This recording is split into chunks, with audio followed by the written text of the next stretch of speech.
Being a Christian, it's not a name, it's a way of being. Being Christian is not a label that says made in heaven. It's more, it's a way of being in relationship with Jesus. Relationships bring with them joy, but also responsibilities.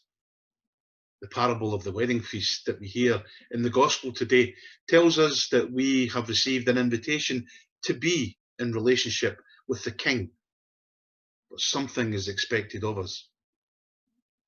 It reminds us that in the last analysis, God's invitation is the invitation of grace, gift.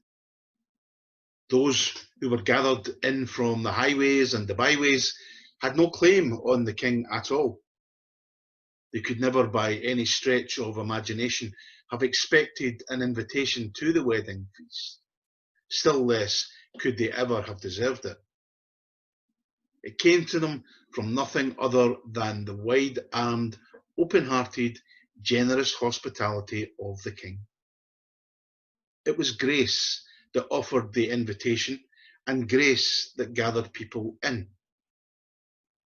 Grace is a free gift of God. It's undeserved and unearned. Why should God love me? I know myself, my darkness, my sin. I know my unworthiness. God loves imperfect beings. God's love for me as I am right now. I am loved uniquely.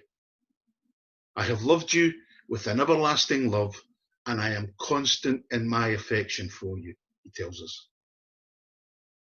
But God loves me too much to want me to remain where I am.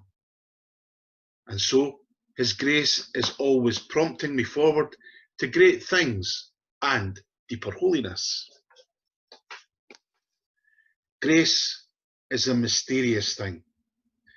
I like to think of it as the invisible bond of love. You can't see, touch, or feel it, yet when you're in the presence of the beloved one, you know it's there. It's the heart of the relationship. I suppose we're flattered when we get invitations from important people to important events. I have to admit, I am. You mark it in your diary and you make sure that you're appropriately dressed for the occasion. Don't want to let anybody down. Try and keep the date.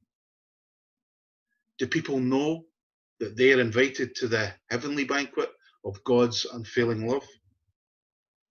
Do they know what he wants, indeed expects, a reply to his invitation?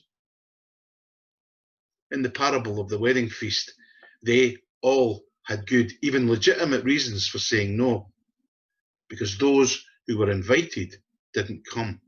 The party was open to everyone.